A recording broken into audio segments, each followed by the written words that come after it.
네, 안녕하세요. 최근 자동차 시장에서 계약 취소가 잇따르고 있다. 이런 뉴스가 나오고 있어요. 자동차 할부 금리가 막 10% 이렇게까지 올라가지고 사람들이 이제 자동차를 사는데 굉장히 부담을 느끼는 거죠. 그래서 이제 신차를 취소하고 있습니다. 이제 어떻게 보면 금리 인상의 후폭풍이죠. 그런데 이런 뉴스를 보면은 저는 생각이 드는 게 이게 당연한 걸 수도 있어요. 이제 뭐든지 우리가 분수에 맞게 소비하는 습관도 중요하잖아요.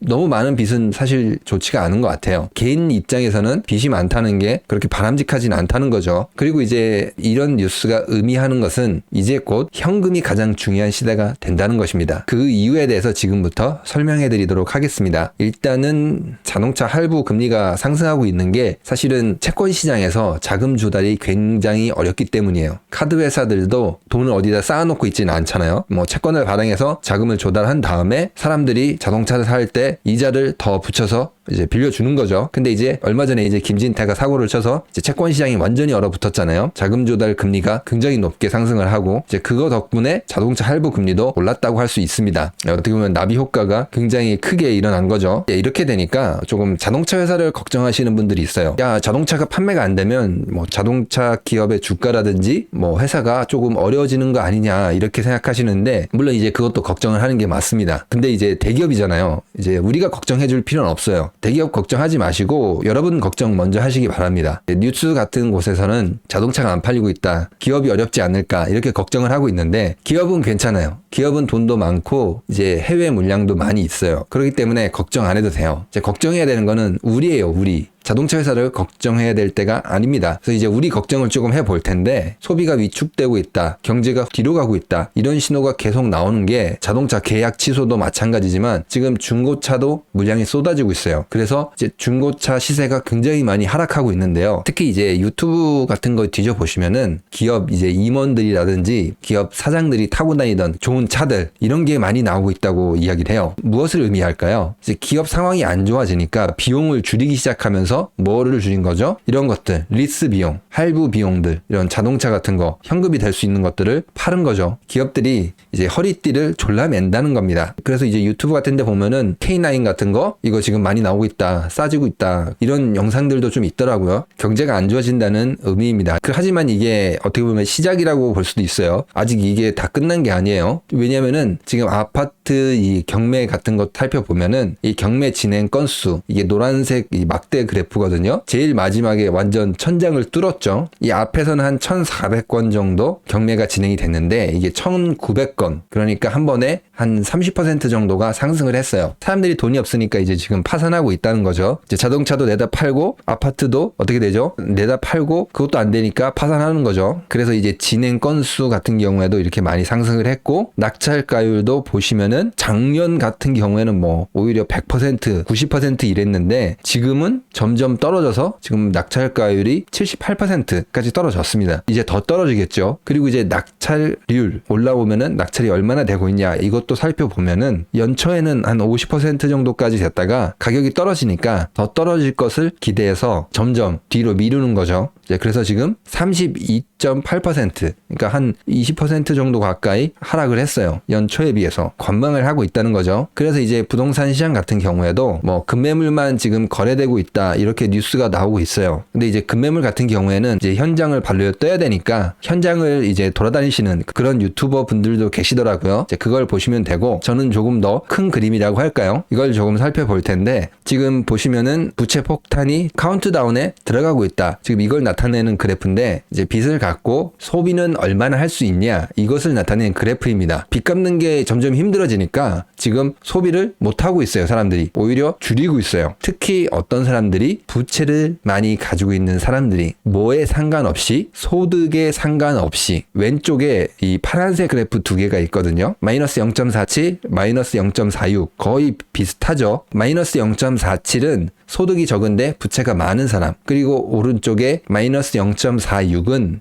소득이 어느 정도 있거나 높은데 부채가 많은 사람, 이런 사람들이 돈을 얼마나 줄일까 이거를 계산을 해봤는데 보니까 둘 다 비슷하게 소비가 감소합니다. 그러니까 둘 다 엄청 힘들다는 거죠. 그리고 이제 이 오른쪽 이 노란색 그래프 같은 경우에는 자기 집이 있냐 없냐 이것에 따라서 구분을 했는데요. 자기 집이 있냐 없냐 누가 더 힘드냐 이걸 비교했는데 이것도 똑같아요. 자기 집이 있건 없건 부채가 많으면은 거의 비슷하게 힘들어요. 지금 이 마이너스 0.42 자기 집이 없는데 부채가 많은 사람들 당연히 힘들겠죠. 그리고 이 왼쪽에 자기가 집이 있는데 부채가 많은 사람들, 이런 사람들도 거의 비슷하게 힘들어요. 대출을 거의 풀로 땡겼다는 거죠. 이런 사람들이 이렇게 힘들 수밖에 없는 게 사람들의 자산 비중을 살펴보니까 사실상 실물 자산이 거의 다예요. 실물 자산이 한 3억 있다. 그러면 이 중에 한 절반은 부채가 되고 금융 자산 같은 경우에는 3천 미만으로 들고 있어요. 거의 다. 그렇기 때문에 실제로 사용할 수 있는 현금은 얼마 없다는 거죠. 뭐 3천만 원 정도가 큰 돈일 수도 있는데 부채가 몇 억 되는데 대출 이자가 높아지면은 사실 뭐 몇 달 안에 금방 써버릴 수도 있는 돈이죠. 그렇기 때문에 소비를 줄일 수밖에 없어요. 가계 구조의 구성을 본다면은. 그리고 이제 소득 같은 경우에도 지금 감소를 하고 있어요. 국내 실질 임금이 5개월 연속 감소했다. 지금 이렇게 나왔는데 지금 이거 같은 경우에는 통계가 한 10월 달 정도까지만 나왔을 거예요. 지금 한 4, 5월부터 소득이 감소하기 시작해서 계속 감소하고 있다는 거죠. 임금은 안 올랐는데 물가가 올라갔으니까 실질 임금은 감소할 수밖에 없습니다. 그리고 이 안을 또 자세히 들여다보면 이 가처분 소득, 그러니까 얼마나 돈을 쓸 수 있냐, 이거를 살펴봤을 때 돈이 없는 사람들, 소득이 100만 원에서 한 200만 원 되는 사람들, 이게 지금 파란색 그래프거든요. 이 짙은 파란색 그래프를 보면은 감소를 하고 있죠. 반대로 이제 한 700만 원 이상 버는 사람들, 어떻게 보면 되게 고소득이죠. 이 사람들의 가처분 소득은 오히려 늘어나고 있습니다. 연한 파란색 그래프인데 물론 이제 살짝 꺾이긴 했는데 그래도 증가율이 굉장히 큽니다. 경제가 어려워지고 있는데 누가 힘들어진다? 집이 있던 없던, 부채가 많은 사람, 소득이 크던 작던, 소득이 적은 사람, 이건 당연하죠. 소득이 적은 사람들이 힘들어지고 있습니다. 그리고 한 가지 이제 이렇게 실물 자산, 부동산을 많이 가지고 있는데 부동산 시장에 미분양이 쌓여가고 있습니다. 자동차처럼 매물이 쌓여가고 있는 것이죠.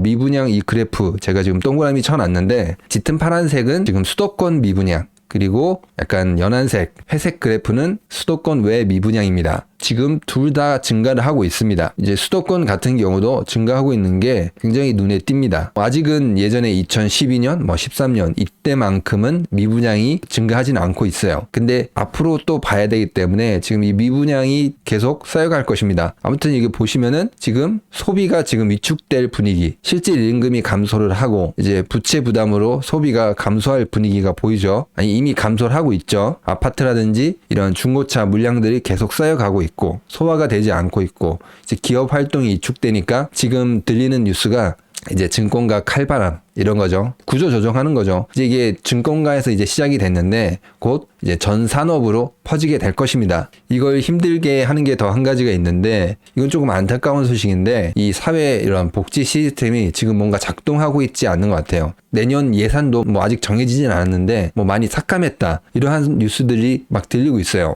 내년에 경제도 어려운데 이런 사회 안전망도 조금 부실해진다면은 조금 안 좋은 소식들도 많이 들려올 것 같아요. 그렇기 때문에 우리가 무엇을 준비해야 되냐? 사실은 현금이 가장 중요한 시기예요. 지금은 이런 쏟아지는 금매들 이제 시작이죠. 아파트 경매 이런 것도 시작입니다. 아직 큰 고비가 오지 않았거든요. 현금을 비축을 하고 계시면서 좋은 기회를 노리는 게 맞겠죠. 오늘 영상은 여기까지 하도록 하겠습니다. 그러면은 구독과 좋아요, 또 알람 설정, 응원의 댓글은 영상을 만드는데 많은 힘이 됩니다. 감사합니다.